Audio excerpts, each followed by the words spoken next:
आज आपण करणार आहोत डाळ भाजी। त्यासाठी 1 वाटी तुरीची डाळ, 1 वाटी हरभऱ्याची डाळ आणि 1 वाटी मुंगाची डाळ घ्यायची।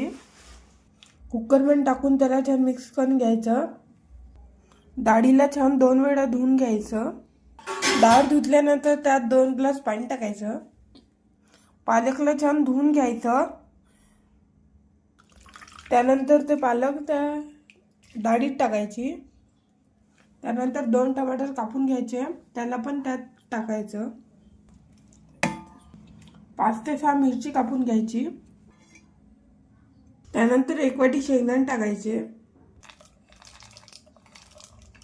त्यानंतर त्याला छान मिक्स करून घ्यायचं। त्यानंतर ते शिजायला ठेवायचं। 3 शिट्ट्या होईपर्यंत ते शिजू द्यायचं। डाळ शिजली आहे आणि आता तडक्यासाठी तेल गरम व्हायला ठेवलं आहे। तेल गरम झाल्यानंतर त्यात थोडंसं जिरं टाकायचं।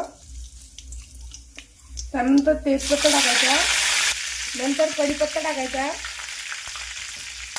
नंतर 1 कांदा कापून टाकायचा, नंतर त्यात थोडंसं लसूण पेस्ट टाकायचा, त्यानंतर थोडासा धना पावडर टाकायचा, नंतर जिरा पावडर टाकायचा, त्यानंतर अर्धा चमच हळद टाकायची, त्यानंतर 1 चमच तिखट टाकायचं, त्यानंतर अर्धा चमच मीठ टाकायचं, त्यानंतर त्यात वरण टाकायचं, त्यानंतर त्याला छान मिक्स करून घ्यायचं। त्यानंतर हे आपली डाळ भाजी तयार झाली आहे खाण्यासाठी।